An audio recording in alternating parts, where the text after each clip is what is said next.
since lunch break na pero alauna na. So moadto ko Tacloban Robinson dito ko magkaon, then mag-grocery gamay. Then after that mobalik ko diri sa ako ang hotel. So tara, balik ko. Ayong kay you know na everyday diri nag-ulan. 1 hour ay 1 ride lang ko diri. Galing sa accommodation papunta sa Robinson. 13 pesos lang pamasahe. So off na to aircon. Pakita na ko sa inyo ang view ha.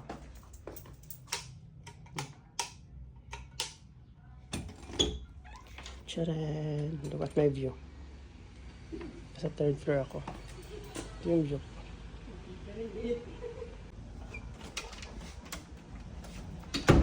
Pamasya pagawas din. Sakay taog, tricycle or pedicab na 10 pesos lang pamasahe pa doon sa kanto.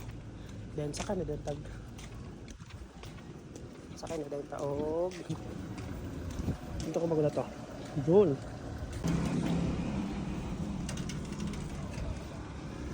Sasakayan. Ano na sila? Dito ko masakay. So sakay tag Kampitik na jeep. Mawagin dyan na siya sa Robinson. Ito ko. Lagat. Kakasakay lang ya Robinson.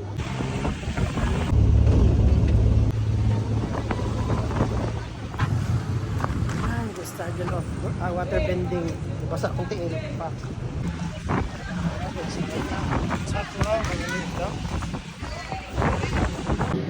Ingay. Kasi Chinese New Year ngayon.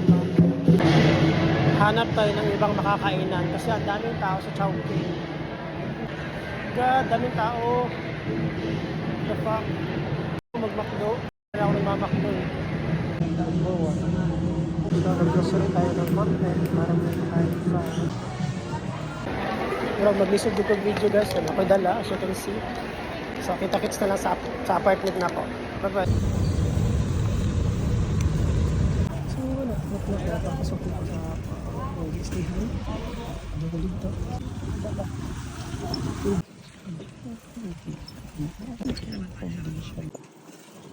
Dito lang kita nyo na nagsingin dito. Maya, mga alas 4, alas 3 maligo ako siya dito. Kaya pag tintrabaho ko balik, busy kita. Ewan kay holiday, and for nakastay. So kailangan natin mag-effort o blackout.